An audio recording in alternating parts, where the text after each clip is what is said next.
This is Due by Friday, the weekly challenge podcast with Alex Cox, Merlin Mann, and me, Max Temkin. This week's challenge, rearrange your iPhone home screen according to some rules that Alex made up.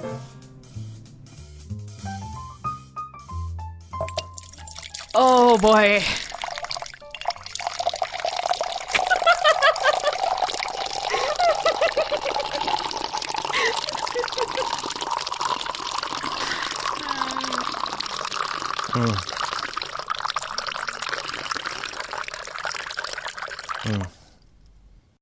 I had a feeling this is how it was going to be.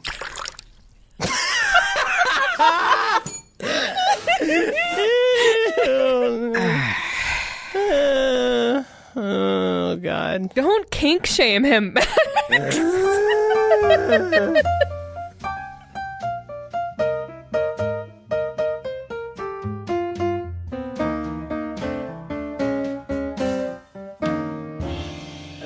I'm going to trim my nose hair. I got an ear hair that's really... Oh, yeah. Oh, there it is. Can I ask you a ear and nose hair question? Yes, you do. I know you consider yourself an ENTH, an ear, nose, and throat hair professional. Oh, yeah, I consider myself more of an INTJ. That means I'm a millennium with a phone. I think I'm an infinite jest. Oh, we got to talk about him. I watched so many David Foster Wallace videos last night. Anyway, continue. Yes, I consider myself very much an ear, nose, and throat man. Now, okay, now I'm not... I'm a throat man. Now, Merlin, as you know, I'm about to turn 30, so I'm becoming quite an old man, and I'm starting to get some hair, some long wizard hairs in my nose and in my ears. And let me tell you, what I do is I sort of save them until they get just long enough for me to get at, and then I pluck them out. Using your finger with your nails? You just get in there and you just pluck them right out. They come right out. It's a harvest. Oh, I agree. And then a nice thing to do is when you get some good wizard hairs, you kind of line them up in front of you. And you can really get a sense of how it's going. You can see how wiggly they are, how gray they are, how wizardly they are. And it makes you cry a little bit, which is nice. Your tear ducts activate. And I'll probably get in one a month. One good hair a month. Maybe a little less frequently than that. You have like a nose hair period? Yeah. All the cards partners were all linked. Our cycles are all linked. Call each other. I got my... I can't swim or ride horses, and I need to lay down. The period cycles linking, the Wellesley effect. David Pinzoff is one of the cards partners. Is getting his PhD in psychology, and he studies like evopsych, and he was showing us all this new research that shows that that's probably not real. Turns out that it's basically confirmation bias. I bet it's the birthday problem. It's one of those, it's not that much of a coincidence. There's only 30-ish days in a month. Exactly. And then it's a confirmation bias. So you sort of notice when it happens and you don't notice when it doesn't happen. How's that different from an availability heuristic, Max? Well, the availability heuristic is if you just looked at you and your friends, just the data that was available. So it is that a little bit too, because the sample size, and how big is the sample of these period cycle syncing studies? Certainly very small. You know what? I'm going to add a topic. We have to do something about Daniel Kahneman at some point. Wouldn't that be an interesting show to do? Absolutely. Now, who is that? Is that a naked economist? All of the words that you're using were invented by him and his partner in the 1970s. Oh, I thought Malcolm Gladwell made those words. Oh, turns out, so Daniel Kahneman, he's kind of, this is not the show. He's come into, how can I say this? Okay, so a lot of the stuff that it turns out people cream their jeans over has some basis in the massive amount of work that Kahneman and his partner, whose name escapes me right now, did. A lot of the bias stuff. So basically his whole deal is what has come to be called behavioral economics, which is the biggest turns out of all the turns outs. But he's an actual, he's a sciencey guy. And, will the thing will the kid wait to get the marshmallow? That all has a basis in the work that they did many years ago. So right now he's coming, so a couple years, 3 years ago or so, he put out a book called Thinking Fast and Slow that I never finished reading. Oh, that's the pencil book that I still haven't read. Yeah, basically, the nut in a nut, there's these two different modes of thinking that are really quite different and explain a fair amount about Merlin, according to the Malcolm Gladwell book I read, you shouldn't actually spend too long on this kind of stuff. What you really want to do is sort of take it in quickly and make like a gut decision.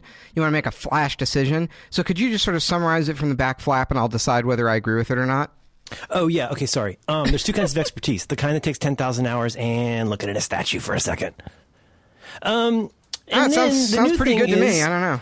Michael Lewis, the Moneyball guy and the Big Short guy, has now written a book basically about these two guys and their relationship. So I think Daniel Kahneman would be an interesting topic to talk about. This is not the show. Well, as you know, I read about this in the number one national best-selling Malcolm Gladwell book, Dipshit, Why Stupid People Are Actually Smart. I read a short discussion of that in The New Yorker, so I didn't have to read the whole Dipshit. Mm-hmm. Well, it was also released as a podcast. Hey guys, please remember to like and subscribe. Let's start the show here. Oh God, we have so much to talk about. Wait, no, I had another thing we were talking about. Oh yeah, anyway, with nose hairs.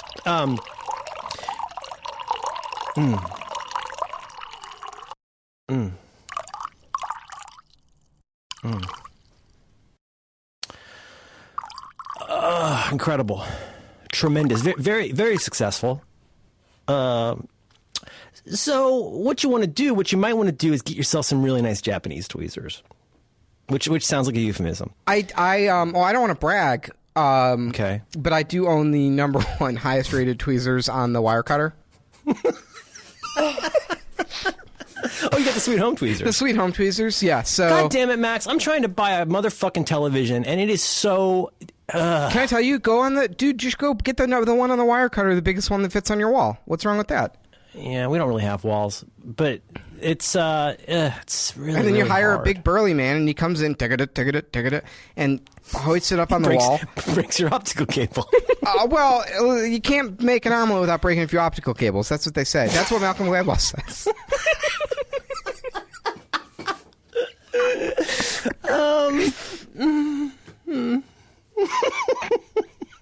I should get a water. Did you guys see that Trump paid some hookers to pee in the bed?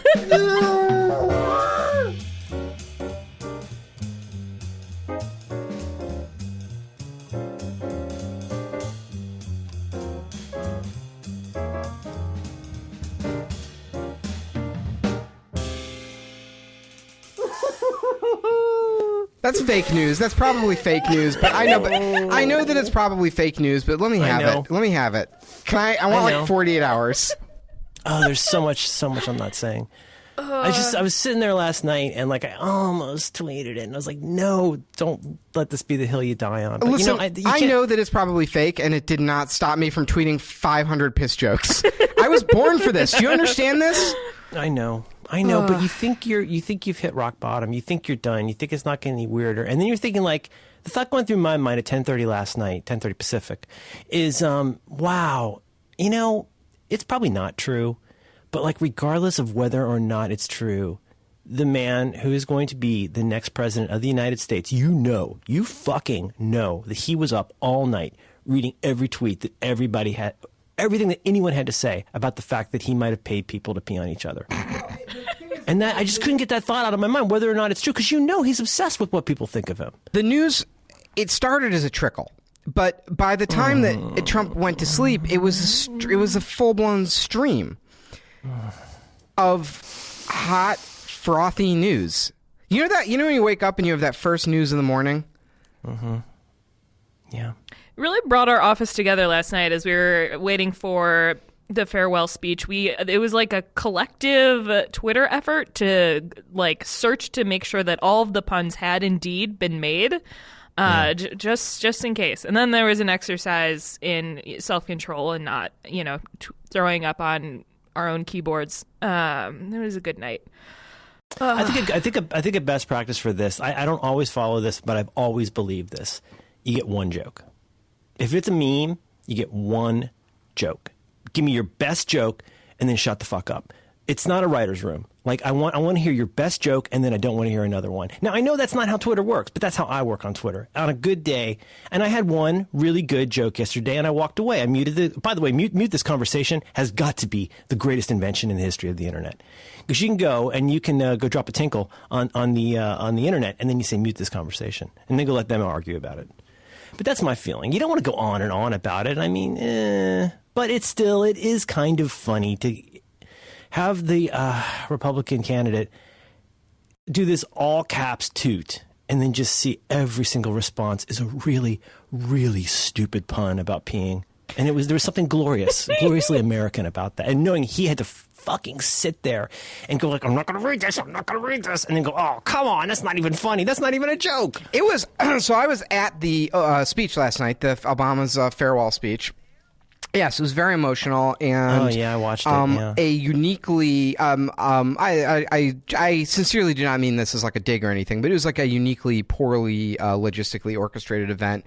I have to imagine it was done with like a skeleton staff at the last second, and it was kind of the event was a little sloppy for an Obama. Obama events are so polished and run with a military precision, and this one, the echo was pretty distracting. It was not the best event, but it was very fun. You know, sort of also a staff reunion, so everybody who's part of the Obama kind of universe flew in, so get to see all the old friends from the campaign and people who you've met over the years, like working for this guy, and it was fun having everyone come together, and like Pissgate broke while we were all waiting in line to get into the speech, so that was fun. And then you get in there, and the speech was in the main convention hall of McCormick Place, which I don't know if you've ever been to McCormick for a convention, and it's pretty and there was nothing in there. Normally there's like a boat show or a food show or something going on in there, but there was nothing there. It was all empty except for this like tiny little, in perspective, this tiny little stage that Obama was on. And it was almost like dizzying being in this building with all these people. I mean, it was enormous. And when you're all packed in there, like nobody has cell reception because then there's too much congestion and like your phone just can't connect. Plus, it's possible for security reasons they might actually be like jamming the cell signals during the event. But then everyone gets out of this like very poignant historic speech where the president the president urged the American people to like take politics seriously and be hopeful, and like everyone walks out and your phone lights up and you have all your tweets and your text messages, and it's just like wall-to-wall coverage of Trump, the people pissing on Trump or whatever. Like, it was quite a contrast. Yeah. Sandra Newman. They say Trump is such a great deal maker, but there are millions of women who would piss on him for free. That's the thing about the pissing is what happened? I thought there was a lot of American prostitutes who need jobs, Merlin, and this is just one more industry that Trump has outsourced. That's another one. That's another one that's in the drafts folder. Bring these jobs home. Yeah. That's fake news. I mean, Trump said it, so it's obviously we know the truth now because he said that it was fake news. Okay, are we going to talk about this? We're going to talk about this. Let's talk about this. About Pissgate? Oh, hey, Alex, how's it going, man? Can I tell you about something I like? Listen, I kind of broke myself because I was trying... People comment on my laugh a lot. I was trying so hard not to laugh. And goddamn... That's the best part of the show. Don't be a dick. Don't withhold. Please, God, Max, when can you be so withholding? Please proceed, Governor. I would like to use the balance of my time to the distinguished laugher from Cook County. Now, Senator Mann, I'd like to congratulate your Alabama football team on their excellent performance this season. I would like to thank the distinguished cocksmoker from Chicago for his sense of plurality. Please continue. Now, Senator Mann, let me ask you this. Do you quarrel with your wife? I've been tempted. Let me remind you, Senator, you are under oath. Well, no, you are. You're the one under oath. You're under oath. Senator Mann, would you feel that it's fair to characterize your marriage only in terms of when you're quarreling with your wife? Tell me, in single words, only the good things about your mother. Wouldn't it similarly be unfair to characterize your record purely based on the many racist actions you have taken? Well, that was a different time, and now people don't even listen to records anymore. They got the iPods. It's the 10-year anniversary of the iPod, you guys. I gotta go Google my iPod. Alex, please. You there? What? Sorry, go ahead.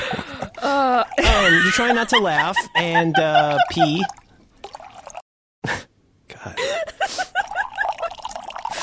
I feel You know like what? Is this the detox? This is the detox, right? Are we talking about this? I got a feeling we're going to talk about this. It's either this or I figured Max was just going to tweet through the entire thing. He wasn't going to talk at all.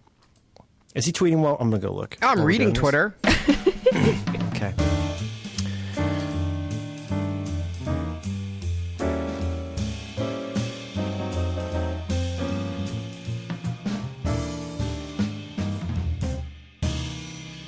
Now, okay, so let's assume. Okay, so here's the question: what parts, if any, of these things do you think are likely to be true or likely to be corroborated? One of the many criticisms of these documents that came out is they don't have the traditional. First of all, like the vetting, like this is raw intel, right? And it sounds like it's kind of poorly copy-edited raw intel. Like, how much of this do you think is true, and how certain are they of which parts of this? What do you think is really happening here? I also just want to say it's not intel. When you say it's not intel of any kind. This is like a report written by a guy. So intel would be intelligence. It's more like reporting. Exactly. It's like a summary of intel. I don't know. I mean, does anyone want to? I'm happy to prognosticate. I mean, listen, fucking. When I turned on CNN to watch Trump's rambling press conference this morning, like they had Rick Santorum was on talking about how he's an expert in cybersecurity, and so now just anyone can say whatever the fuck they want about anything. So I'm happy to prognosticate about this, but is that you just want sort of my gut instinct about this? You spend a lot of mental and emotional energy on these things because they matter to you. And I think you think about it. And then, it comes out in the steam of a show like this. You care a lot about this. And I want to ask you what you really think is going on, not just as a Obama-loving liberal flack, but as a rational person. What do you think is really going on, and what can be proven or will be proven? What do you think? So here's where we are right now. I guess we need to get into this for the audience. So it's Wednesday morning, and what happened is BuzzFeed published this thing from possibly a British intelligence officer. We're not really sure, but it's some document, and it's got the pissing story, but also some very compromising information that shows that Trump's staff is talking to the Russians, and there's business dealings and so on and so forth. To me, but I mean, like, there's the one big arc of it is, and this is the big kahuna that everyone's been wondering about, is like, well, why is he, and maybe I'm changing the topic, but why is he so positive on Russia? And what this seems to say, whether or not it's true, accurate, complete, or anything like that, what it seems to say is there's a lot of evidence that however it was gotten, the Russians, in some form or fashion, have compromising information about Donald Trump that they are keeping on file for when they need it. That is almost certainly true, but that's true of everyone. But I'll tell you this. I don't know. The pissing story, not only is it not, probably it's not true, but although it is hilarious, but I don't know, maybe it's true. Who the fuck knows with Trump? Like, maybe it is, maybe it's not, but also it doesn't really matter because that's not really the thing at play here.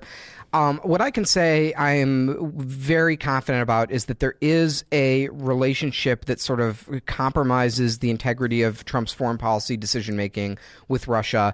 It really doesn't. I mean, this report adds a lot of new damning detail to it. We'll see if any of those details are true or not.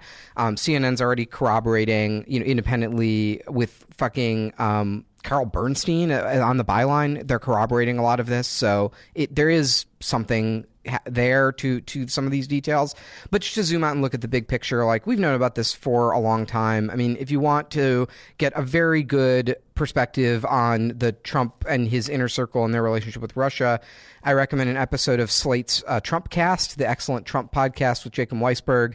This one is from May 2nd, 2016, so it has nothing to do with any of this new intelligence. And it's just a story about Paul Manafort, who was, at the time, it was Trump's campaign manager, and the title of the episode is Dictator's Favorite Sleazebag, Paul Manafort.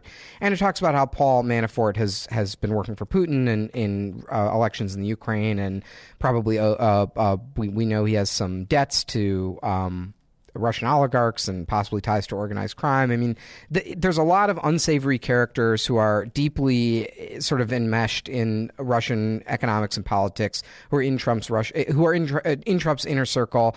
And we also know that during the RNC, they one of the only changes that the Trump campaign forced through the party platform was that they weakened the Republican Party's stance on sanctions against Russia. So, like, we already know that there's this relationship of influence where somehow through his inner circle, through Trump directly, or through the pissing video or whatever, somehow the Russians have a line of dialogue with Trump, and Trump is accommodating them with deals and lifting sanctions and that kind of a thing. And I guess you can say, well, how bad is that? Does that disqualify you for being president? Personally, for me, I would prefer a president who purely represents the interests of the American people, and they don't also have any sort of side dealings going on. But that's my own taste. Mm-hmm. Chris Lettner works at Tesla now. How crazy is that, man? Yeah. No, And he invented the iPod? My very first thought was P is too normal. Like, if something... P is too normal. And, you know, the whole, like, I'm a germaphobe thing, well, yeah, exactly. That's what makes it dirty. Like, that's the thing. Like, do you think German people don't know poop is gross? No, it's the grossness that makes it fun. Ugh. I made a joke on a podcast. It may have been this very podcast, as a matter of fact, and it was around the time when Pussygate came out, and Trump, you know, had that tape where Trump was said he was assaulting women, and I had sort of predicted there was this question at the week that was in the news cycle. There was this question of, is Trump going to have to withdraw from the ticket or not? Is Trump done, right? And people have asked this 100 times about Trump, and the answer is he's never done because he has no shame. I said at the time, I made this joke, and I was like, you know, honestly, Trump could go on CNN right now and say, yeah, I piss in women's mouths. That's my thing. I love to piss in women's mouths, and there's nothing they can do about it, and you're still going to elect me president. And it still wouldn't slow him down or stop him, because these kind of things are only damaging to people who have shame and people who care. And Trump has no shame. His voters don't care. You know, for a while on Twitter, among the like Republican friends that I have and people I follow, there was this strong like hashtag Never Trump movement where there were all these Republicans who were anti-Trump. And I'll tell you, I like a lot of these people. I respect them professionally, and I really respected them for coming out against Trump when he was the nominee. But as soon as Trump won, they flipped, and they were so happy, and they were dancing on Obama's grave, and they were like, we're going to get Obamacare now. So it turns out what people didn't like about Trump was that they felt that he was a loser and that he couldn't win. And as soon as he won, they had no reason not to like him anymore. So all of this like unprincipled, or excuse me, all of this like principled politics of the left, where we're like, this guy has no dignity and he's a joke, and there's all these scandals. Like we just know that only we care about that. The American people don't care about that. Not with Trump anyway. Maybe if there was a politician with dignity like Mitt Romney, it would sort of stick. If Mitt Romney paid women to piss on him, that would probably stick because he's a man with dignity. But Trump has no dignity. You're gonna cut all this out, right? No, this is gold. Okay. This is a golden shower of information. This is the thing that I have not said except to my wife, because the whole idea of this makes me so uncomfortable, and saying it anywhere to anybody that is not a very close person to me invokes Godwin's law in a way that I'm not comfortable with. But to something you said this morning, you kind of said the thing that has been on my mind for months and months and months, which is, first of all, yes, I agree with you that not simply the people who support him, but the people who are in a position of power, they have a lot to lose if, they have little to gain by going against Trump and a lot to lose by, you know what I mean? Like, he's going to be supported by a lot of these folks unless something really different from what's happened before happens. But here's the problem. No matter how wackadoodle his ideas are, no matter how crazy his schemes, no matter how impractical anything that he wants, this is the problem with entering into an authoritarian world, is that no matter what happens, he will never fail. It's always going to be the fault of the Jews. It's going to be the fault of the immigrants. And it's going to be the fault of all those perfidious liberals who just can't accept that they lost. So every time, you know, when we get bombed, it's not going to be his fault. It's going to be the fault of, I mean, I don't want to just say the Jews, but like that, I'm saying that for a reason. It's going to be all of these people that all of his supporters already are at least extremely suspicious of. It's going to be their fault. If the wall, it's not a fence. If the wall does not get built in the way that he wants and paid for in the way that he wants, it's not because it was a terrible idea to begin with. It's because of all those bad people. And that's the thing that for months has been dogging me, is like, no matter what, it's never going to turn out that it was his fault. It's always somebody else's fault. And that's how an authoritarian regime works. And that's the part that really scares me.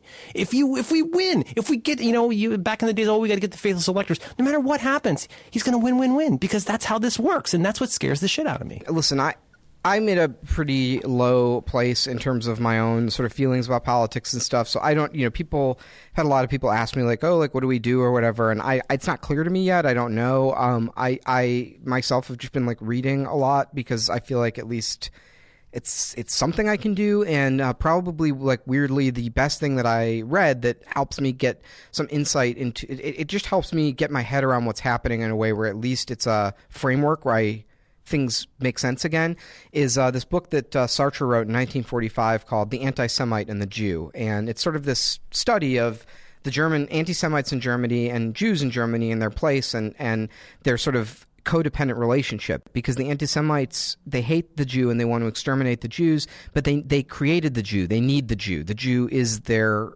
center of power, in the same way that for now Trump's Jew would be like, I don't know, Hillary Clinton or the dishonest media or something.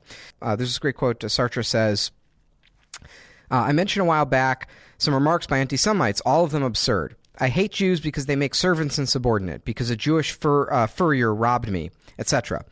Never believe that anti-Semites are completely unaware of the absurdity of their replies. They know that their remarks are frivolous, open to challenge, but they're amusing themselves, for it is their adversary who is obliged to use words responsibly, since he believes in words. The anti-Semites have the right to play. They even like to play with the discourse, for, by giving ridiculous reasons, they discredit the seriousness of their interlocutors. They delight in acting in bad faith, since they seek not to persuade by sound argument, but to intimidate and disconcert. If you press them too closely, they will abruptly fall silent, loftily indicating by some phrase that the time for argument is past. And this to me, this helped me understand the power politics of what's happening on the right. And again, not to say that they're I'm not literally saying that they're anti-Semitic or Nazis. It's a way of saying, what I'm trying to say here is we're the side that cares about words and the meaning of words, and saying, we've got you. You've, by your own logic, you've contradicted yourself. That's right. When we sort of, we Jewishly reply this, these logical counter arguments and rebuttals to Trump. We're like you're having tea and talking about the Talmud. Exactly. It's like, it's not. This is they know that this is the game. They know that what the game is, right? They're toying, and it's like there's somebody, I gotta find this article this woman wrote a few years ago about Twitter that was so influential in my thinking about what's broken about Twitter. And one of the things about her, what she was saying was basically, I'm probably going to mangle this, but it was along the lines of, like, when you argue with somebody on the internet, whoever cares more will lose. In a lot of ways, it's the person who doesn't care, or the person who doesn't have a stake in that particular argument, that will always win. They don't have skin in the game, and that's why trolls win. And like what you're saying here, that provocation, that provocative language is it's very casual. And then you come in, you seem like somebody with a stick up their ass. You seem like, Eddie Albert on Green Acres when you come in and you're the one who wants to like talk about logic. Right. But we're the ones who care about politics with dignity. We're the ones who care about internal consistency and specific language and saying what you mean. And when Trump comes in and he sounds like a buffoon, and he's giving, like the Sartre thing said, but when he gives ridiculous reasons and uses unspecific language and makes a fool of himself and everyone around him, what he's doing is he's discrediting the seriousness of politics, of the dialogue. And this is not that's not actually how do I put this? It's not actually a bad thing for Trump. What Trump's audience loves is that they feel that the whole system is false and corrupt, and they love that Trump comes in and destroys it. And so when the more that we get into these, like, you've made a post hoc ergo propter hoc error, Mr. Trump. Like, when will you be resigning? It's like, we're actually playing right into their game. Like, that is anticipated. But now that being said, one of the reasons and it helps me to understand that. But one of the things I'm a little bit at a loss for is, absent making good faith arguments and trying to persuade people and having a conversation and using words that mean things, I don't actually know what to do. Yeah.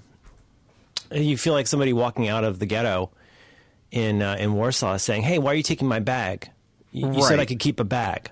And they're like, "Yeah, okay, we said that, but like, believe me, it's going to get worse." Okay, you guys ready to start the show? How's your app icons? Hang on. Point of order. Follow up. God damn it, Max. Oh, Max, do you see the Google Doc? We have a doc?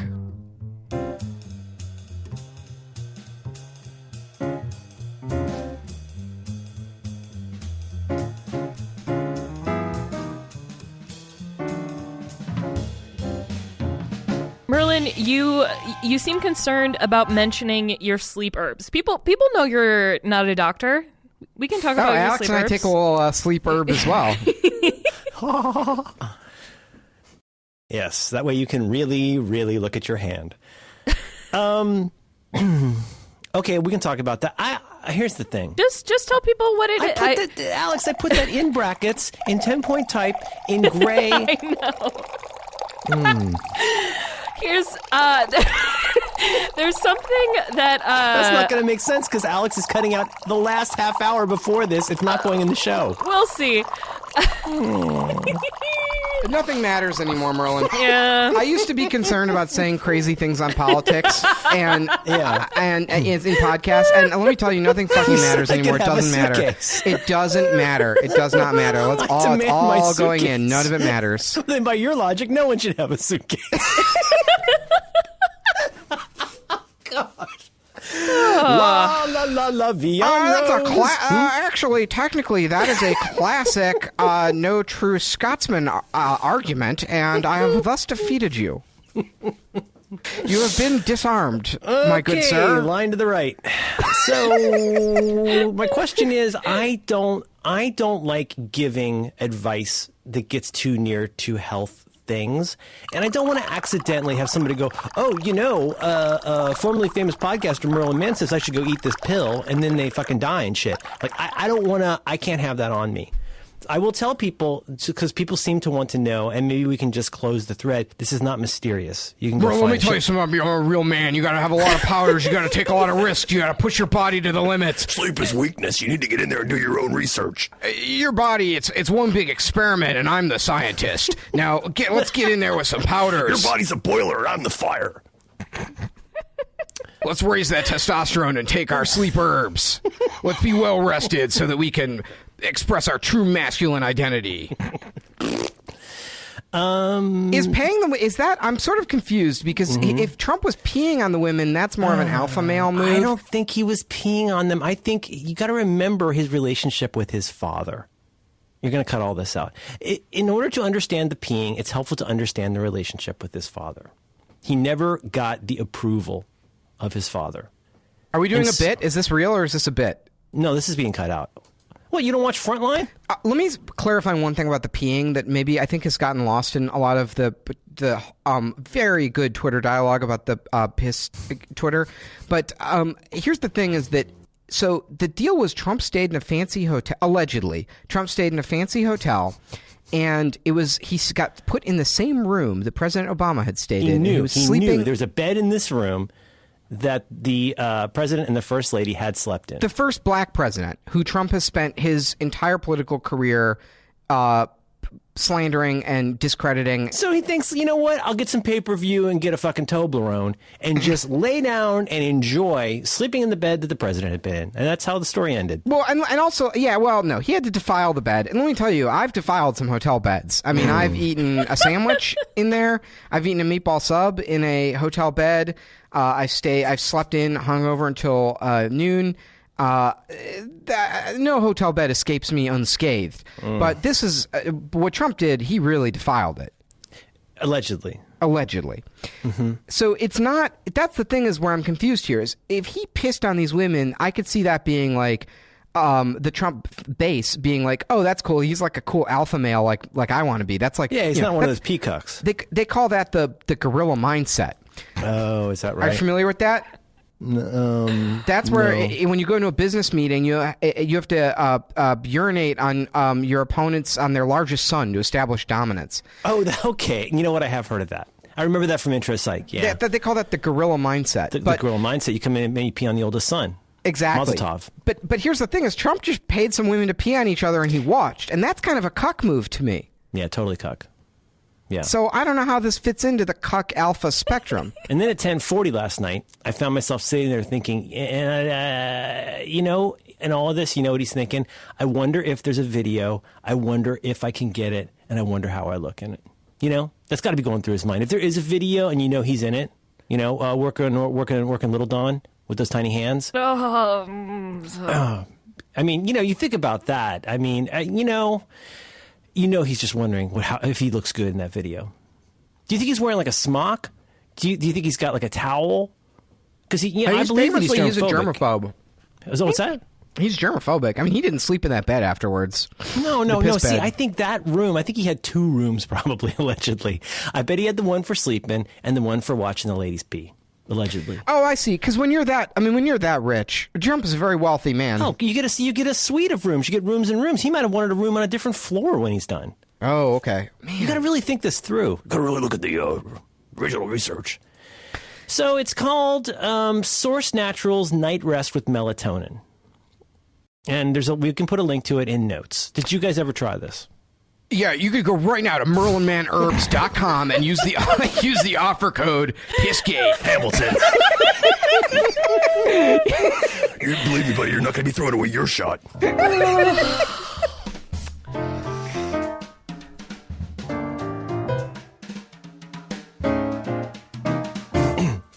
So, did you end up trying it? I think Alex didn't, probably. Trying what?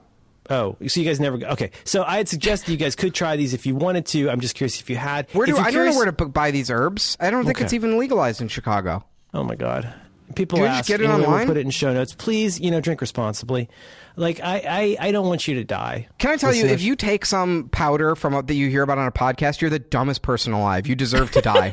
So take it. Hey, listen, if you're going to take this advice at face value and just take some powders that Merlin says to take, that's natural selection doing its job. Please take them. I endorse this. Take them. Take as much as you want. The thing is, you mystify it. It's just fancy melatonin. People are like, oh, what is this sleep hack, Merlin?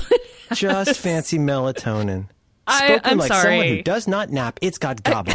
It's got GABA, and GABA is very important. Do you know about GABA? I now I do. Yeah. That's the kids show, Yo Gabba Gabba. Well, then maybe you should get a little more well informed before you interrupt the men to say that something is just melatonin. You got to get out there and really go Wikipedia that. Okay, cut all of this out. Cut all of this out. Nothing is getting cut out. This is a great episode. This is what the people tune in for. It's so important to edit the show. Follow up. What happened? What is the resolution of the noise on the roof? You guys, last time we talked, you were going to strafe the roof and try to find out whether it was a rolling armadillo or some golf balls on a settee. What did you discover about what's happening on the roof? So we went out immediately following the podcast with a recorder, and it was like 0 degrees. And the drone was acting up, so probably actually because of the temperature. And I was trying to fix it, but we could not stay outside long enough to do it. And then it was too cold for a couple more days, and then it was raining. And today is actually the first day that was, I think, nice enough to go out and fly it. So we may go back out after the episode and see if we can find that armadillo. Or I don't know, so I think it's not the armadillo. I think we decided it's a raccoon, and he's got the walnut, and he's rolling it around like a wheelbarrow. Sweet. I have a feeling we're going to find a dead raccoon. Because, you think we missed our opportunity? That he was up there, but we took too long. It was too cold. He was clearly... he never got the walnut open. And he was trying to escape. He had no food, so he... Maybe he took some powders he heard about on a podcast. That's a very, we were talking years ago about whether we should put a card about Muhammad in Cards Against Humanity. And I said, I was ultimately vetoed it, even though we thought of some funny jokes, because that's not how I want to die. Like, I don't, because the thing is, if I get killed because we put a joke about Muhammad in Cards Against Humanity, the headline on the obituary is going to be like, he finally went too far. but Look at this guy. Right. And I don't need, that's all I want is, I just don't want the way that I die to be some sort of teachable moment. You know what I mean? Yeah, I do. I think about it a lot. Like, I'd love to go out in like a shark attack because it would be totally random and you couldn't draw much from it, really. You don't want it to be instructive about where you went wrong. Exactly. And dying because I took a powder that I heard about on a podcast, that honestly sounds like something that might happen to me. It appeared that his cause of death was stuffing powders into his ass while he was doing self-asphyxiation. Turns out it was actually an infection from a nose hair. Yeah. That's a life hack. You stuff the powder up your ass. And you get MRSA virus. Yeah. No, I heard that on the Tim Ferriss podcast. #1 podcast. Gotta eat those almonds. You can come across a room. So, does the noise persist? I'm not here. I cannot report hearing any noise right now. Alex, you're listener zero of the noise. Are you hearing the noise still? A little bit last week when it was windy. So it's either orphans, a raccoon, or a ghost because so we'll see. I've lived with the noise so long that it's a part of me now. All right, turn it out. I'm sending you a picture of my home screen, and I anxiously await your response. Max, did you want to tell me about something you like? Yeah, I do, Merlin. This episode of what podcast is this? Stew by Fridays, sponsored. This is the other one. Sponsored by our friends at MailChimp. Server submerged in oil. They make underpants for cats and dogs. I love MailChimp, but if you don't like the chimp after 100 nights, they'll deliver silver underpants instead. Freddie is his name. I love Freddie. And then they had that big book about Freddie. MailChimp, on one of the other programs. I made a career on MailChimp. Yeah. On one of the other programs I do yesterday, I publicly implored the Mack Weldon Company to please send some underpants to Alex. Because she's been left out of the surf feat of silver underpants with which so many male podcasters have succeeded. Listen, this podcast is doing very well. I think we need to let's get some sponsors. Who do we want the stuff from? Oh, that's a really good point. Oh, geez. Okay, so if we are doing a swag-based bears in your dock, does Fabergé eggs sponsor podcasts? Let's workshop it. Let's workshop. We could do it for a charity. Although seriously, fuck charities. But we could. Listen, I feel that we should be seriously considering. We've made some very provocative statements on this podcast, and I think that we could make it brave. Right. And now I don't want to become a target, so I'm wondering maybe we should give a little money to the Trump Foundation. Oh, that's a good idea. And he won't even know about it. He'll read about it in the papers like everybody else. Right. So with the Mack Weldon underwear, there's like silver is the brand, and then there's air knit, there's woven. So is only one of them antimicrobial? Or yeah, like the I think rest so. just They got a jersey germ-infested? thing, and then they've got like silver in the threads, I think. All of these men are very hairy. I don't. Ugh. Rumpelstiltskin was his name. Also, Airmail has added custom actions. That hair, Custom Alex, actions. that means they're alpha males. High Yep. T, they're taking a lot of powders.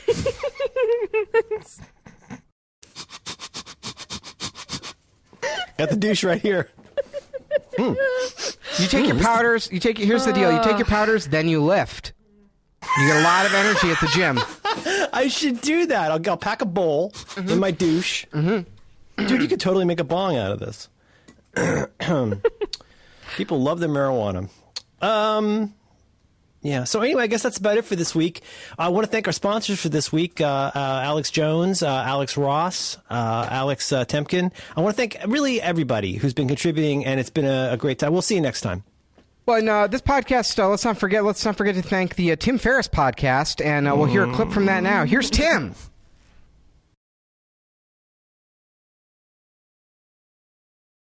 Oh God, that was amazing.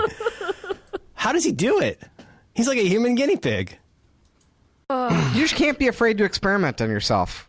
If you hear about some, herb on a podcast, the brave, courageous thing to do is you take it immediately.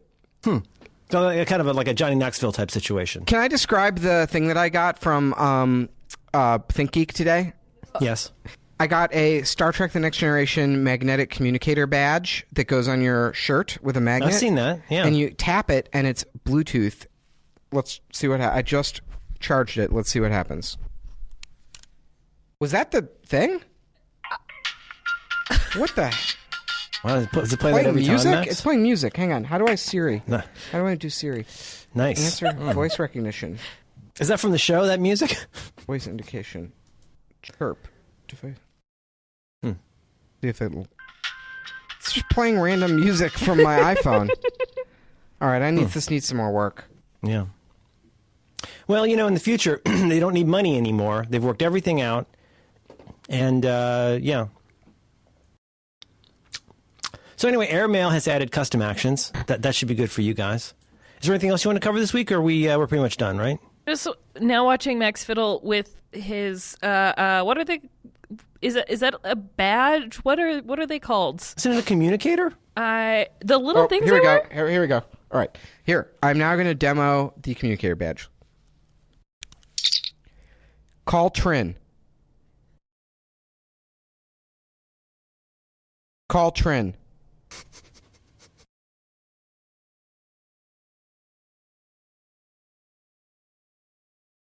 We're almost there. Call Alex. Call Alex.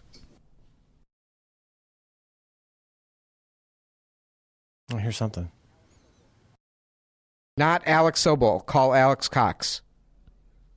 They edited a lot of this. They would edit out of the program before they aired it.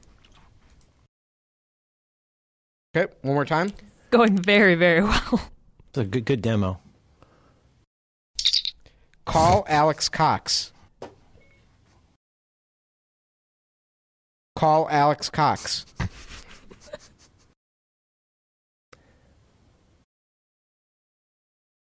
Oh, look, it worked.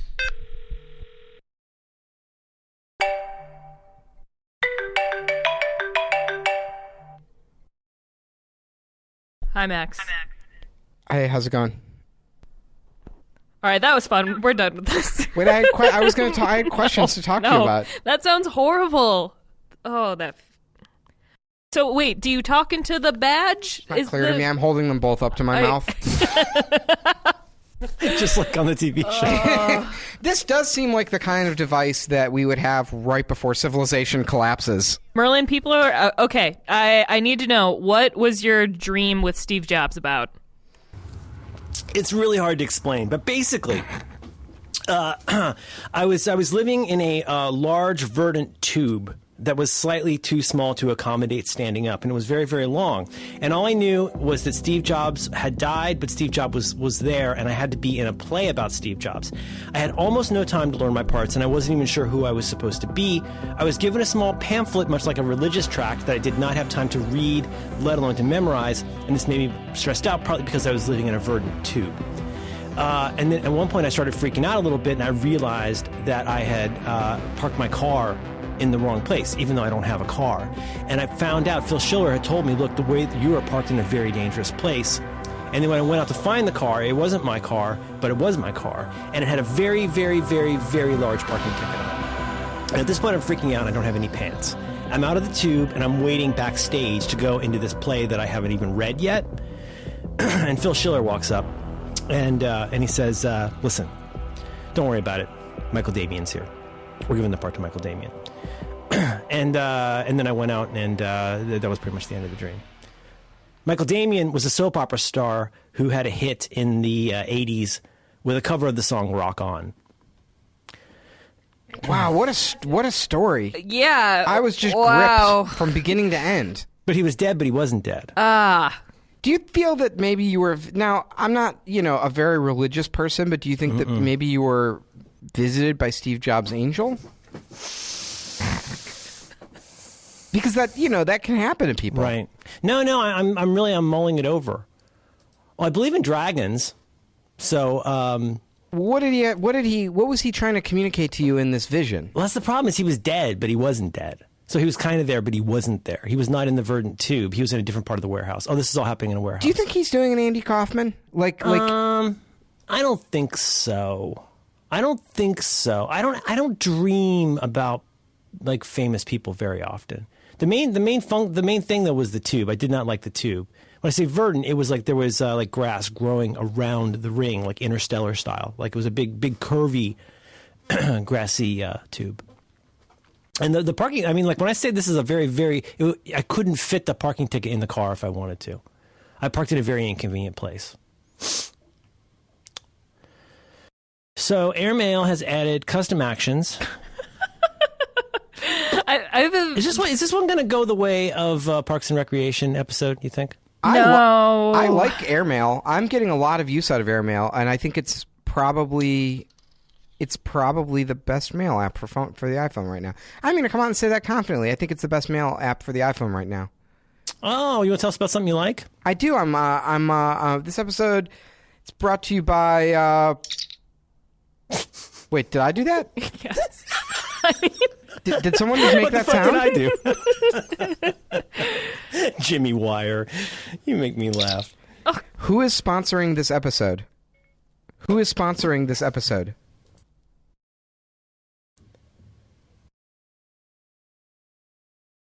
Alex, can you hear what it's saying? If I turn the gain up. Is he wearing a headset? No, I just want to know because it sounds like he's just talking into his shirt. He is. Okay. Alexa, is Max almost done? Who is the sponsor of this episode? Allow me to direct you to Apple's rather fabulous website. Wow. Well, we'll get 4 more years that of that. settles it. This episode is brought to you by the computer company Apple. Well, they're Apple. a lifestyle company. We don't make apples. That's my pick of the week. Digga, digga, digga, digga. Apple. Yeah. You guys ready to start? Oh gosh. Well, you know what? Last time we were about an hour in, but before it started to get good. So here we are. Yeah. How you doing, Merlin? Oh, big week.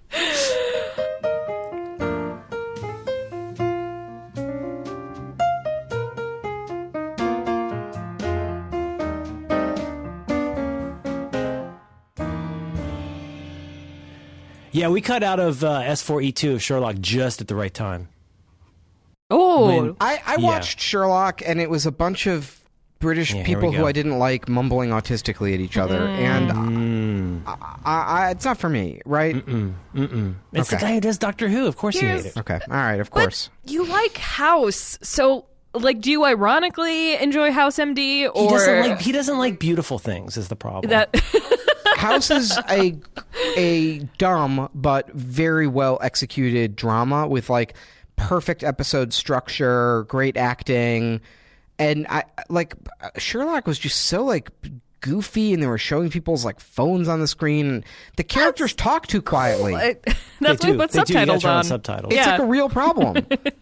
Okay, but that's not just me, right? It's hard. It's legitimately hard to hear the dialogue in the show. It's because we're dumb Americans and we can't understand British speak. But also the music. I mean, like I've said this other places, but the music bed is pretty loud at points when it's the most interesting part of the show. When like Sherlock is explaining the thing. Here's the thing about Stephen Moffat. And everybody who likes Stephen Moffat or doesn't like Stephen Moffat, shut up. But don't listen to this. But basically, Stephen Moffat shows are about feeling smart and crying.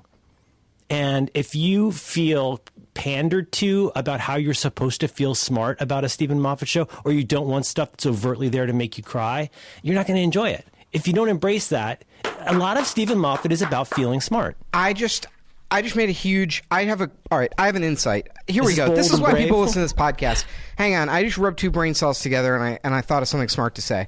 All right, did you guys go back and watch the iPhone a keynote because we just had the 10-year anniversary of it?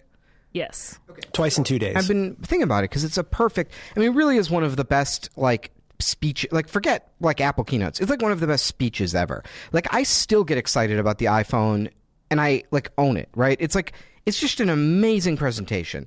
And here's what I think is the difference between the Steve Jobs presentation of 2007, 6 when that came out, seven, and a sort of Apple keynote now, which is the Steve Jobs thing. We talked about this last week, that there's a coolness to it, but it's so underplayed. He underplays everything, and he doesn't over-explain it.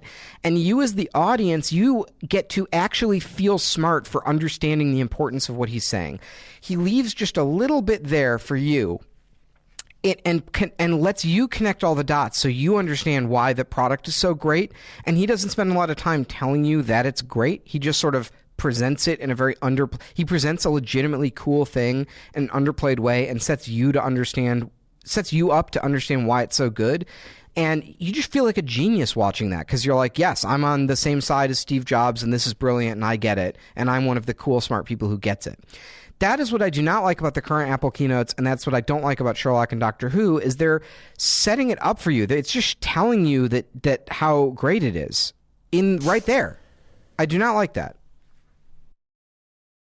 Alex, I know this is an area of importance for you. Do you want to talk? I have thoughts here, but you should jump in about the keynote if you want.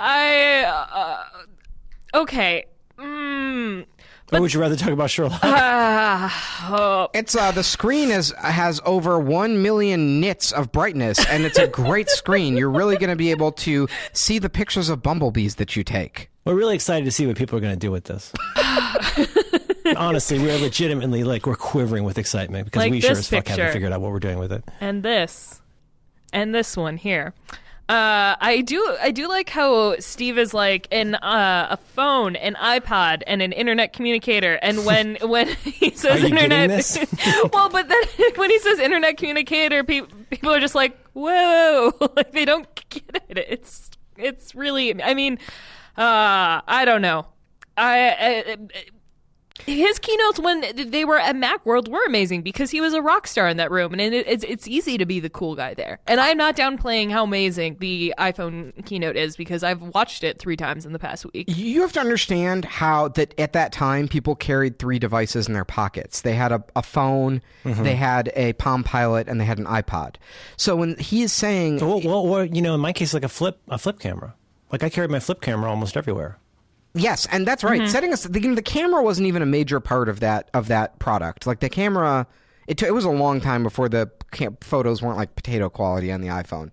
But it was, you have to understand, like when the gears in people's minds, I mean, yeah, I remember when I saw it for the first time, and I was thinking like, oh, this is cool, but it's like, fuck, like I don't want to buy 3 things. Like, that's, and when the gears start turning and you realize, it's set up so you get it 1 second before he says it, right? And when you start to see that it's coming together and they're making one product and it does all this shit and it's going to not have to make you carry 3 things around, and the benefits of all these things working together as he's like listing the features, you just feel like a genius, because you're getting the same moment of invention that Apple had. But that's exactly how Stephen Moffat and how all of House MD is written. No, in a Stephen Moffat show, a character looks into the camera and goes, "I'm very smart. Let's travel through time. You're smart too. Are you crying yet? Here's my scarf."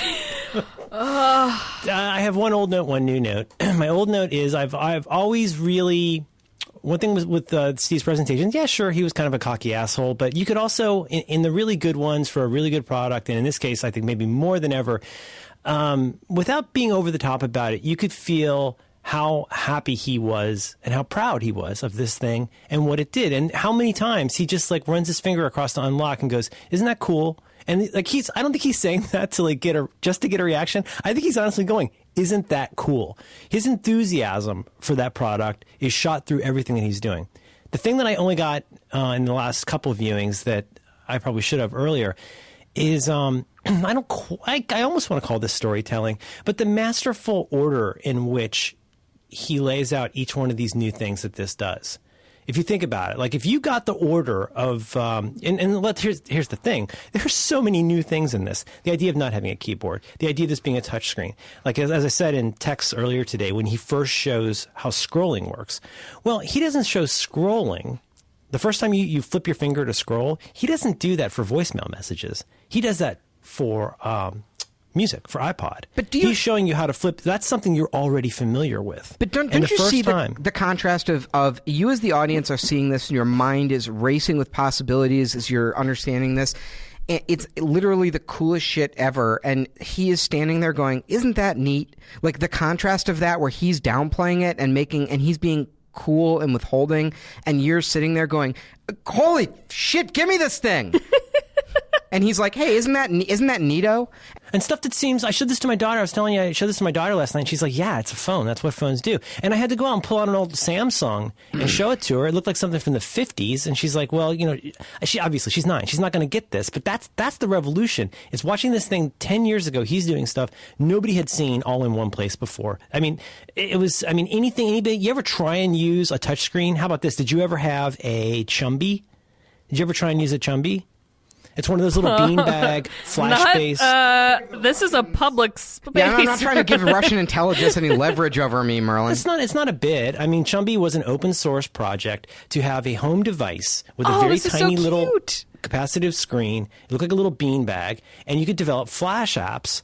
And, there's a little community around it. It was all open source. But you had to, to get a button to click. Like, think about using a GPS in 2006 or 7. Like, you had to use a pencil to make it like, I want that button. And the idea of just going flip and flying through your songs, nobody had seen that. But then, stuff even that today, and this is the funny part, today is so much that you go like, oh, that's dumb. But, it turns sideways. He turns it sideways, and the orientation changes. And not only does the orientation change, like an adaptive web design, oh no, now you're in cover flow. Holy shit! Is there a wizard in there? Like, how did he do it? And then flip, flip, flip. No lag. I mean, it's just, but he did it in a certain order where, like, so much of the entire rollout of the iPhone, in some ways, it was so masterful in the way that they gave it to you. It's like bringing in the grays, right? We're just going to give you enough to get you comfortable with what this thing is. We have to call this a phone, even though the phone's not the big part of it. But that's what you're going to understand. And as I roll out these features, and, he doesn't even start with the phone, right? He starts with the iPod part because that's the part everybody knows. And he's able to demo these crazy UI features and stuff you already understand before he moves into the new technology and explains, what he means by internet communicator. I just thought that was masterful. Say what you will about Steve Jobs, but he would have gone all the way and pissed on those hookers himself. Jazz break. He probably would have had a huge Chumby while he did it, too.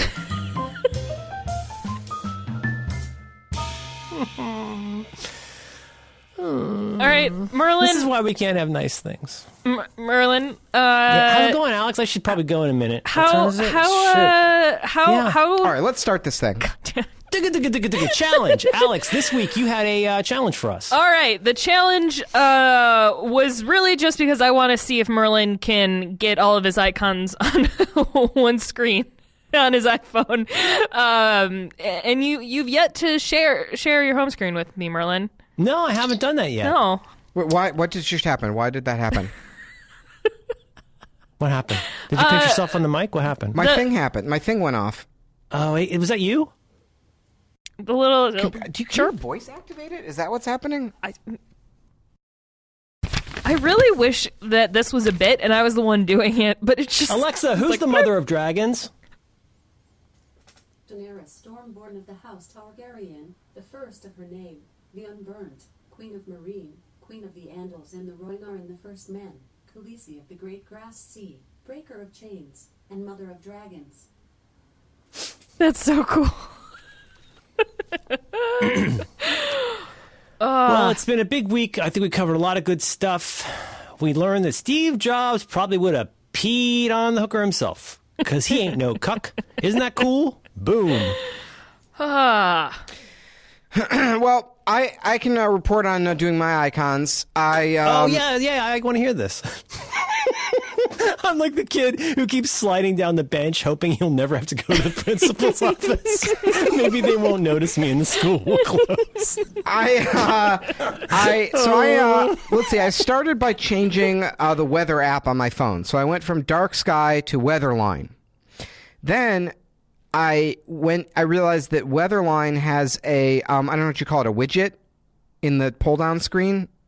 Yes. And then, so I added that widget, and then I realized I needed to reorganize all my widgets. So I did that, and I have a very efficient widget ecosystem now on my phone. And then I ran out of time, and the challenge was over. So that's as far as I got. How many widgets would you say that you have, Max? Alex, I'm glad that you asked me that. I have, let's see, I'm running 7 widgets right now.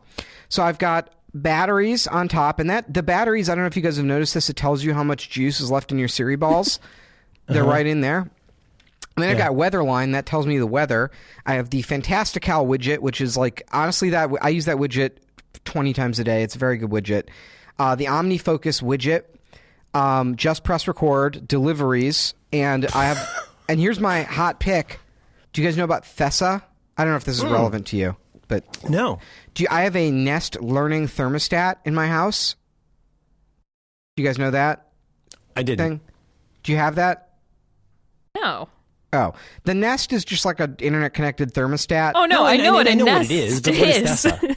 We're not animals. Oh, sorry, I don't know. All right. Wait a minute. You have where to make heat come in house? How is possible for this? Where you put rock collection? All right.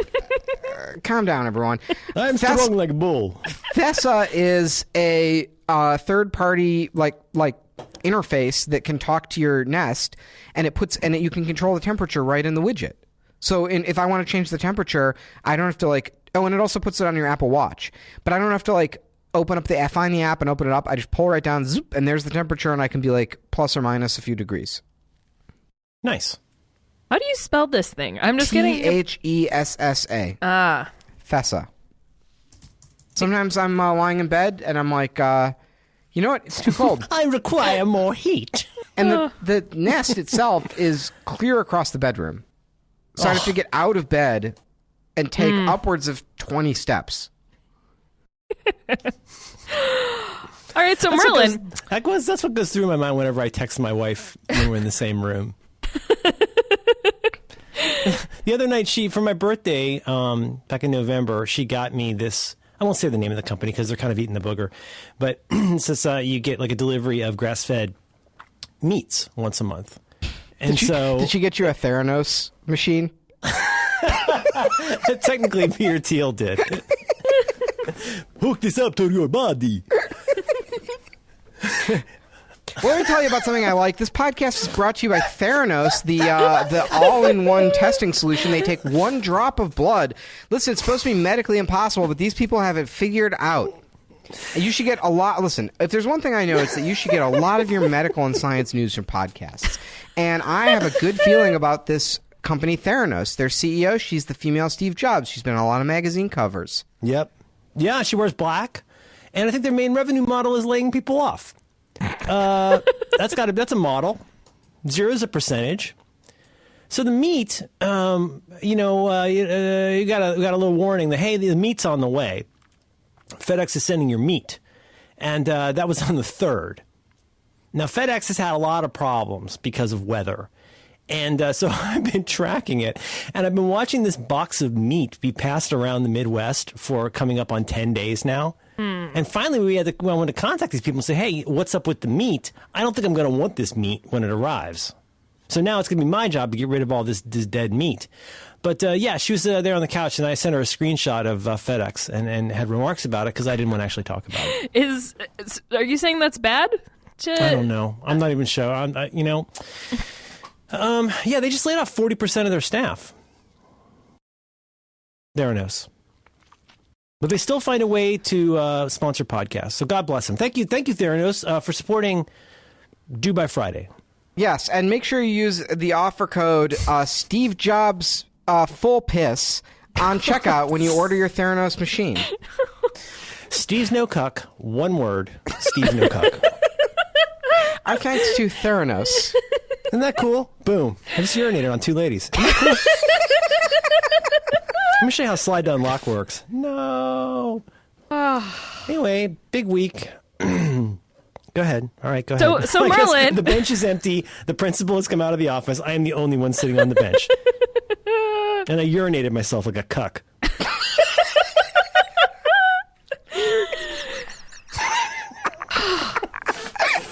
That can happen when you take a lot of powders.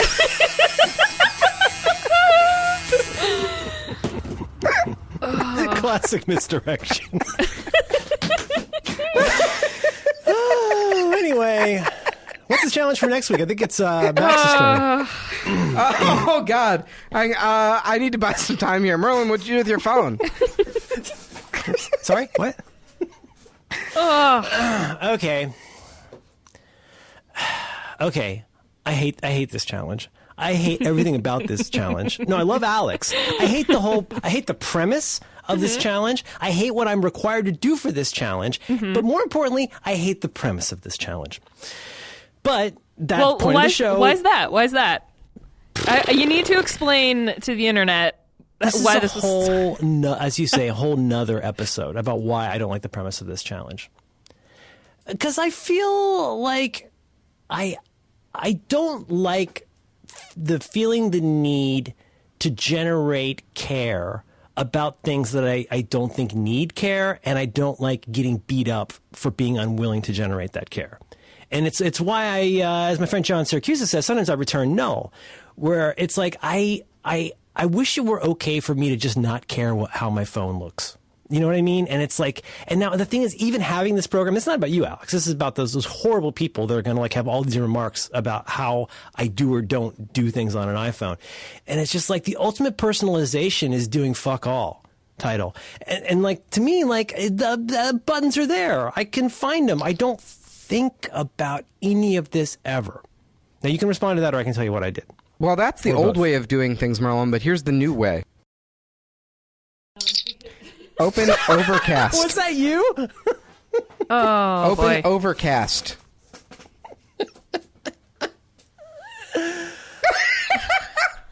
God, so bad. Nothing works. See, Merlin, why can't I just not care about myself and my sleep? Well, okay, so here's what I tried to do, and I think that this is maybe my own headcanon, as we say in the Doctor Who community. This might be my own headcanon about how this show works, but I think part of the show is you try to do the challenge. Ideally, you do the challenge, but I think also you can try to do the challenge and explain why it was difficult. So here's what I did.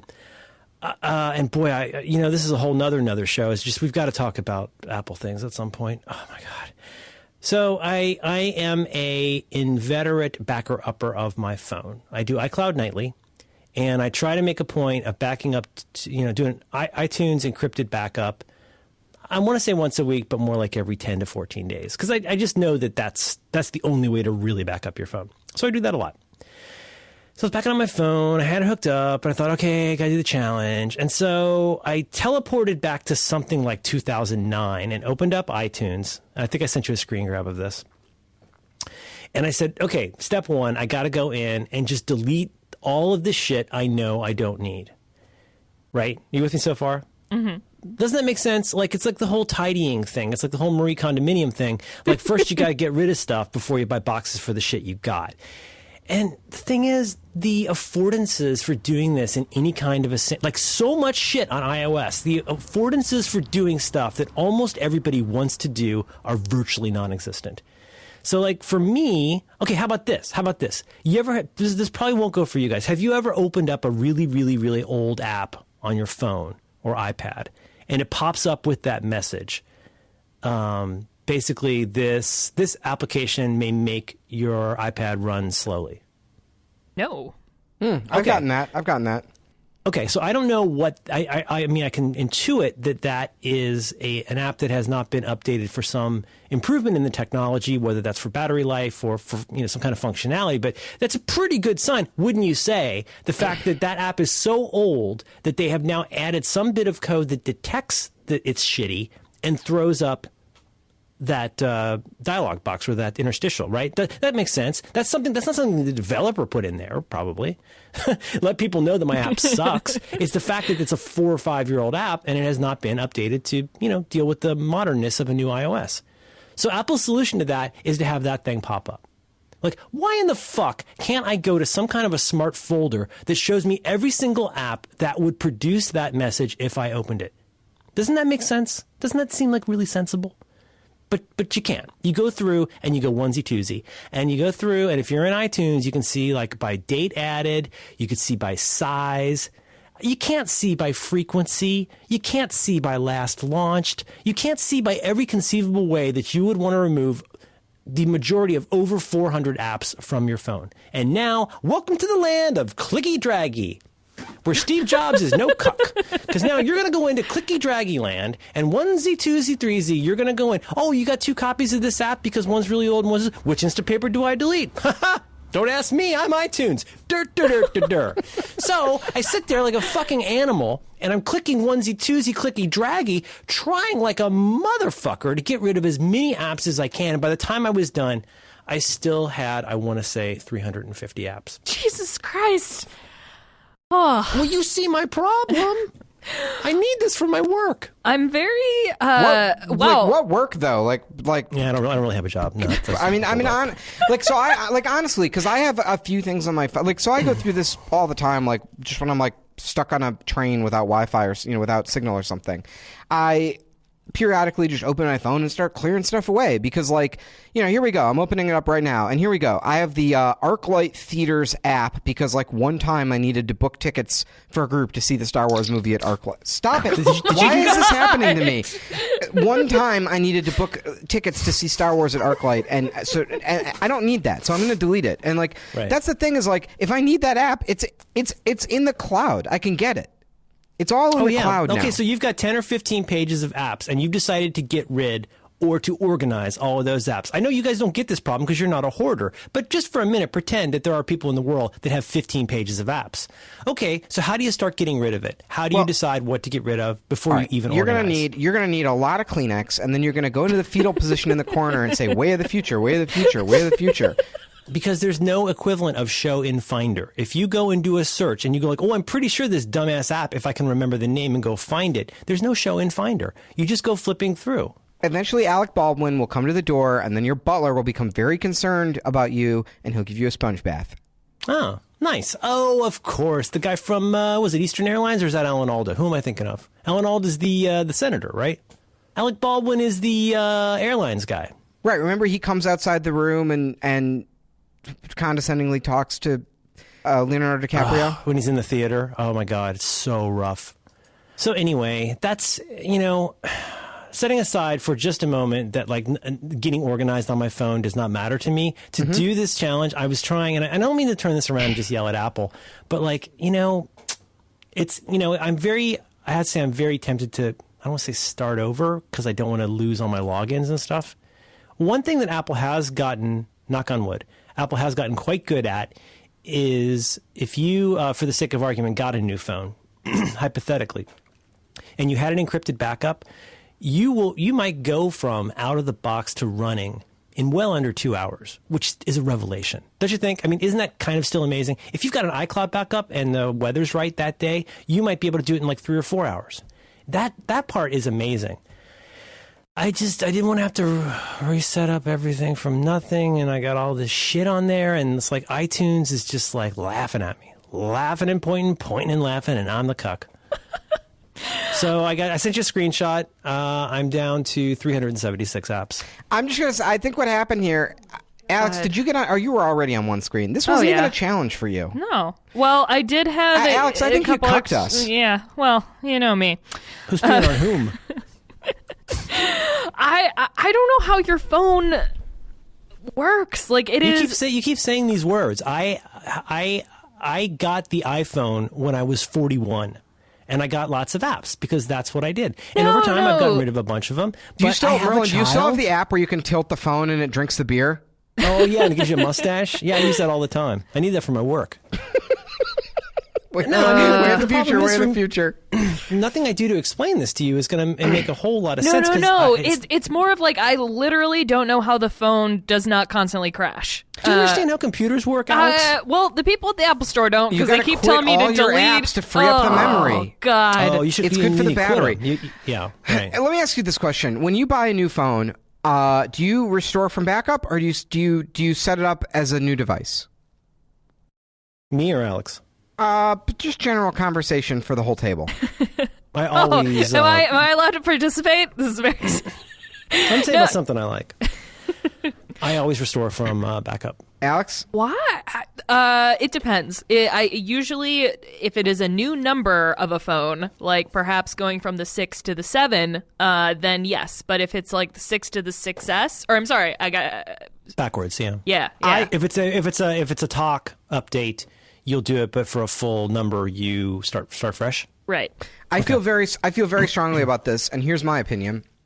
I always set it up as a new phone, and here's the reason: the Apple ecosystem has, I think rightly, has gotten a lot more complicated than it once was. And there's all kinds of permissions and notifications and all kinds of craziness that apps can get to communicate with each other and get your location and, all of this kind of stuff. And this is good. It's like the natural evolution of the app ecosystem. Apps are getting a little more power on the phone, access to more stuff. They can do more things for you. But it also means you have to keep in mind everyone's trying to fuck you, and you don't want to get fucked. You don't all want to these get apps, fucked. you have 1,000 little apps on your phone. They're all trying to fuck you all the time. And here's the thing: is you get cruffed when as you're putting all these apps on your phone, you open it up and you're like, sure, I'll share access to my location. Sure, I'll let you send me notifications. Sure, I'll do this or that. All you're doing is you're getting fucked over and over and over in a million little ways until your phone is peeing on you. And when you get that new phone, you set it up as a new phone, and at least you have to think for 1 second before you put in an app on the phone, and it goes, this app is requesting permission to fuck you. Would you like to get fucked? And that's how you pee on the phone. Do you see what I'm saying? Every time you get a new one. It's sort of like there's that horrible, like 95% horrible feeling when your credit card is compromised and you have to get a new credit card. But then also that's really an opportunity. Like every time you have to go back in and re-enter your credit card for all of those things. Yes. In the past, I've done the thing where I just wait until I had a Google Save search for like credit card update, rejected, whatever. It was so much easier to just wait for stuff to break and then only update. I know that's not very responsible, but it was so much easier than going in and rotely re-entering it for everything, and all those eels get all over you. I'm telling you, the other day I went into my PayPal account I was trying to do some business in PayPal, and I went into this tab within a folder that's some hidden option screen. And on PayPal there's this whole thing of recurring payments that you can authorize apps and services to do a little recurring payment within PayPal. Mm-hmm. I was paying for 40 fucking things, 99 cents a month for the pro feature of this or that, or some goddamn ad free time thing that you recommended, Merlin, that was in there. And these things they sucker onto you, and they just suck your blood until you cancel the credit card or set the new phone up. And I feel very strongly that part of having good digital hygiene and not getting fucked all the time is you got to set that phone up new. That's really good advice. Somebody the other day, I just happened across something that somebody retweeted from this guy saying, I'm not even sure why, but the guy's like, hey, go in and delete all of the things all the applications that you have authorized for Twitter. And I went ahead and I checked the link. I followed the link, and I was like, I'm not sure why I'm doing this, but it'd be fun to just go look. And to their credit, Twitter does a good thing of saying here's the app, here's the description, here's the icon when appropriate, and here's the date that you authorized this. Guys, I mean, it was at least dozens of apps. So many apps that I haven't even thought about. The old original Twitter apps, the Birdie, Birdseed, back in the day, all the old apps. So much stuff from 2010 that I was still authorized for. So I agree. I think there's definitely something. I do that frequently with Google and Dropbox, where I will go in and if there's something I haven't used in a while, I hit the X. But you're right. That is a understandably sensible way to do that, Max. Do you feel the same way, Alex, or similar way? I'm just now looking at all the applications that I've approved with Twitter. I almost don't want to revoke access to Birdhouse. I know, doesn't it hurt your heart? You're like, oh, it's like keeping contacts for people who've died. You're like, I can't get rid of this. Merlin, can you briefly tell us what Birdhouse is? Birdhouse. Some people are here for me, They don't. They don't. Why don't you tell people what Birdhouse is? Oh man, I'm going to put it in a note. Birdhouse was this application that I truly loved, that you could put all of your mean tweets into, and then later, when you were less mad, you could look at them and delete them, or tweet them if you really wanted to. But it was a place to put the drafts that it was you were really thinking good. About. Yeah. The description is perfect. A notepad for Twitter on your iPhone. Oh. Yep. It's a good app. All right. I now drank a lot of water for the bit earlier, and I have to really pee need to so pee. badly. So, and we've had a I lot already of hit pee the talk. bucket. I hit the bucket once. Problematic. All right. I'm muted. Listen, Not an animal. I have a challenge. Can we progress to my challenge? We can, and I will take more cannon fire about this. I realize we're running a little bit long because we had 2 hours of politics we're cutting out. But no, I'm willing to be in the line of fire about this, and I'm also willing to, if you're interested, to defend to the extent I can, like why I am this way. But like, I tried, but like, it's just now I am just blaming Apple. But like, they do not make it very easy. Okay, so here's one of my classic bits about the Apple TV that I think you can expand to a whole lot of Apple devices. I'm about to bitch about Apple, so everybody can just suck a nut. All of their apps work fine as long as you never use them. Their apps will work mostly okay if you use them just a little bit. If you use Apple's products a lot, and you have not found how they're fucked up, you're not actually using them a lot. And so the scalability of like, hey, whoop-a-doop-a-doo, I'll move all my Apple stock apps into this thing called Neat Apple Thingies. That does not scale up to 400 apps. And there is no accommodation for taking care of that in any way but onesie, twosie, clicky, draggy, either in iTunes or on the phone, and that drives me nuts. So is it my own fault for getting into that situation? Well, it's my own fault for agreeing to do this podcast. But like, I don't think there are all kinds of things, and I would love to talk about this at some point. To me, there are all kinds of things that you could introduce into the iOS ecosystem that would improve things. Things like the Siri app suggestions seem so random sometimes. Why don't you just follow like what 5 apps I use all the time? And make a smart folder that will let me launch those, or make a suggestion to put that in the dock. Hey, you've had this thing in the dock for 4 years, whatever the fuck you call it. You, in your little bottom thingy, you've had this in here for years and you never use it. Would you prefer to have this there? Like, that's the intelligence I want, is like, you tell me how to organize my screen. You know what I mean? You wanna hear a good one? Yes. Siri, play Overcast. Oh, God damn it.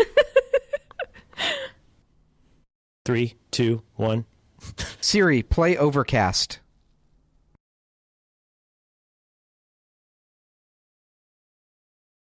Oh, now it just does nothing. Sometimes what it does is it plays a heavy metal band named Overcast. Oh, yeah. Oh, nice. Yeah. We've all experienced that. I feel like they're one of my...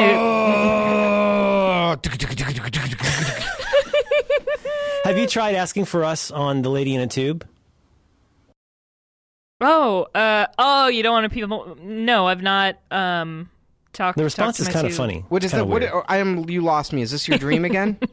Cut this out. Alexa, play Due by Friday. I can't find the song What We Do on Friday. There's another one. Alexa, order condoms. Leave that in. Cut this out. Alexa, play Due by Friday on TuneIn. A station for Friday, right? Anyway, so I'm working on getting us into TuneIn. Leave this one in. Alexa, order a book on how to give the correct voice commands to Alexa. Alexa, stop. Quite a world we got. 376 apps. Oh. It pains you. It pains you to know that. How does my phone even work? Well, but like seriously, I have I think it was the iPhone 4. I went through like 7 phones all under warranty. And they kept just being like, the something with the logic board, blah blah blah blah blah. You can't use so many apps. And I'm like, what the fuck is happening? And now I feel like it doesn't happen quite as often. But that's caused you to be a little more conservative about shoveling tons of crap. Oh yeah, no, I completely agree with you, and I just haven't. This challenge was mostly to make you squirm because I hated napping so much. But that'll show me. I listen. My favorite thing ever is to make men on the internet mad about my home screen, and it brings me joy every Thanksgiving. And Wait, people get mad about your home screen? Your screen, or you're mad about theirs? Both. It's just one big hate fest of meaningless dialogue, and I love it.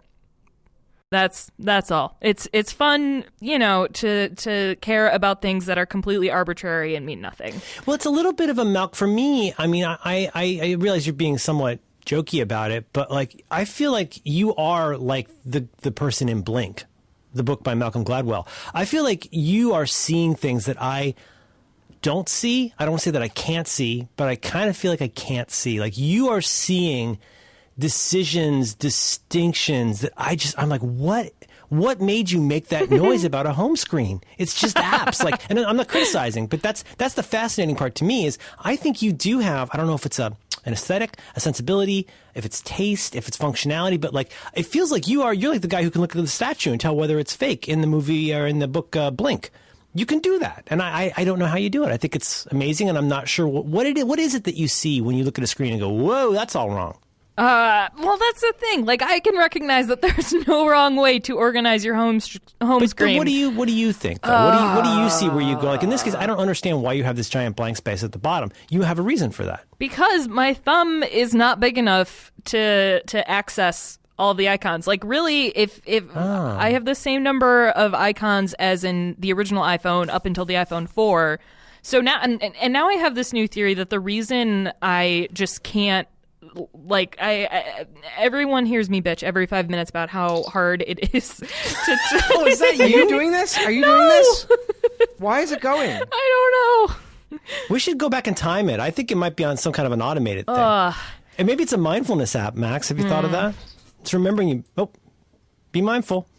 Yeah, we were all typing on the same phone for like 7 years, and then suddenly these two monster phones came. And I'm wondering, I don't know, like if I feel like I'm the cranky old man with the cherry switch keyboard because I'm like, oh, my keyboard's too wide.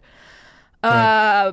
But yeah, no, I don't care that much. I also have 2 rows of blank icons on the bottom of my home screen, and it's important to me. I actually am very careful not to put icons down there. And here's the here's the reason. And it has nothing to do with for me, my hand size, because I have huge normal hands. Mm-hmm. You know what that means? It means I can reach all the icons. You're no cuck. I'm not a cuck.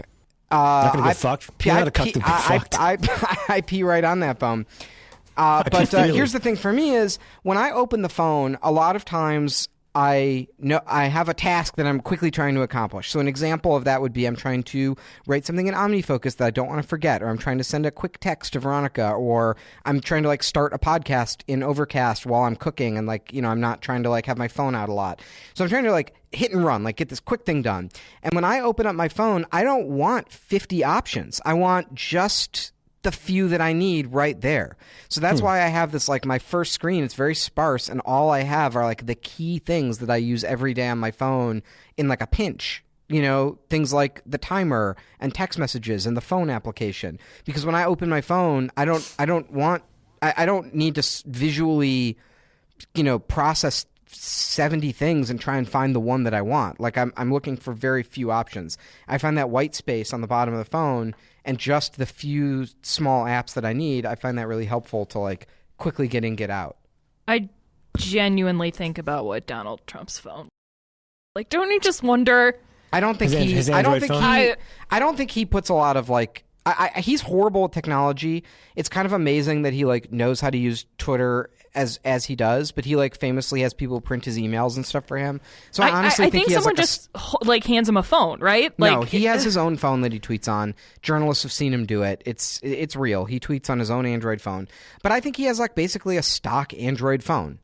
Like, I don't think he's customized anything on there. I don't think he's running any, you know, third-party, like, widgets or anything like that. Well, that's what I mean. Like, I don't even know. I feel like someone had to install Twitter for him and log in for him and just be like, all right. There's in fact... Like, if he gets logged out or, like, if his phone... Does he plug his phone in to charge it? I genuinely wonder, like, if he sees a micro... I think about stuff like this all the time. I totally agree with you. The thing is, when you think about people in their life, and that's why I made some in the part that we'll cut out earlier, thinking about like walking through like what actual things are like for him in certain events, allegedly. It's the implementation and the specifics that like go through my mind. It's not the whether or not this happened, but if this does happen, how does it happen? He clearly has virtually no attention span, and especially if it's an attention span for anything that he finds annoying, tiresome or that is not about him. So, like, how is his phone not drained all the time? He must just be flinging it across. Maybe he's got 3 or 4 of them.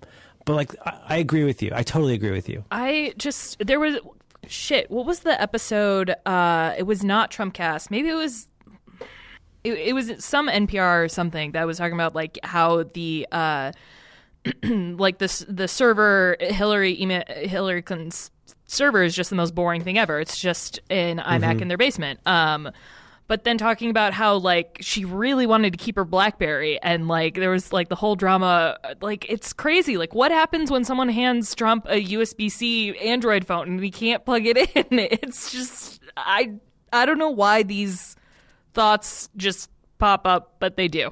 Wasn't that like a big part of this? Well, I don't know. You guys tell me. You follow this better than I do, but wasn't that part of the whole email thing? Like, at the heart of it, it was nothing nefarious. It was just that she didn't want to give up her BlackBerry. That's right? what the Yes. episode seemed to She say. didn't want 2 devices. That is Yeah. correct. Right. I mean, I don't know. That's interesting to me. And then I feel like hearing a dust up about when Obama was going in, it was going to be hard because he couldn't be seen smoking, even though he was totally going to keep smoking. And that I think there was something about, I want to say, like, people wanting to use iPhones but not being able to, possibly. Well, the But, the staff wanted to use. I guess I can talk about this now. A couple of fun stories. So Obama was a BlackBerry guy. He's never been a big iPhone guy, as far as I know. And he really wanted to keep his BlackBerry, and they RIM created some sort of special hardened BlackBerry for the president to use. And I don't know whatever became of that. But it was, of course, it was like when you work in the government, you have to use whatever shitty technology they give you. You can't just be like, yeah, I'm going to, like, use my own computer. That's a big no-no. So the computers are all like IBM, like, workstations, in the White House. I just want to say in passing, I think that is so weird. It would be one thing to go to, like, FedEx and say, I want to drive a different brand of truck.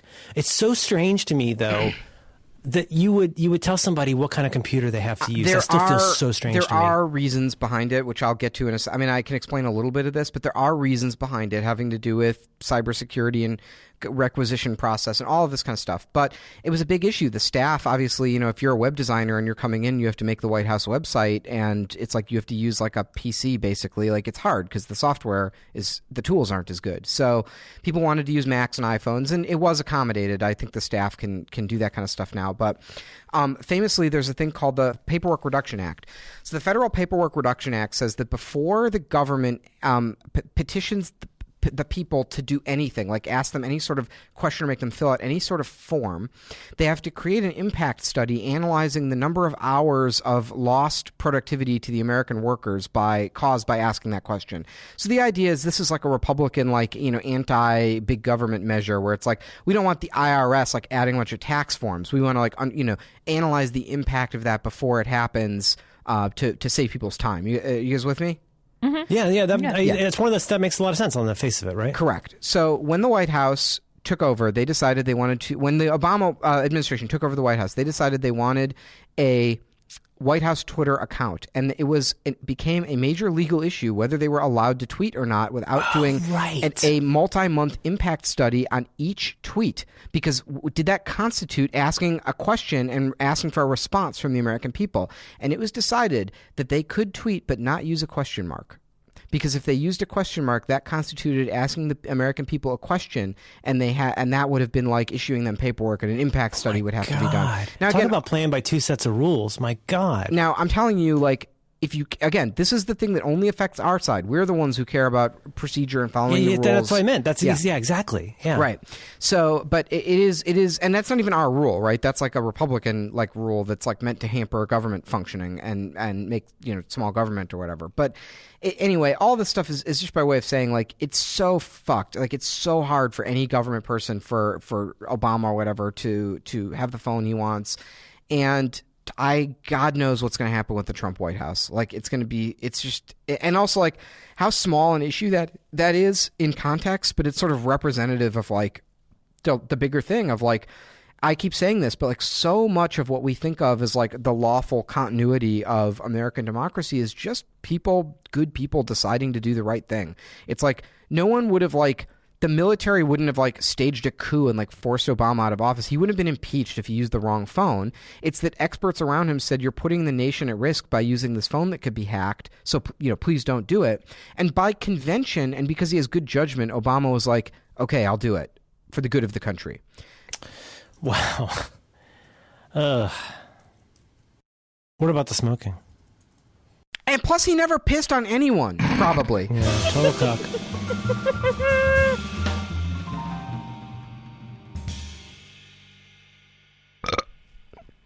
A little too much of that piss.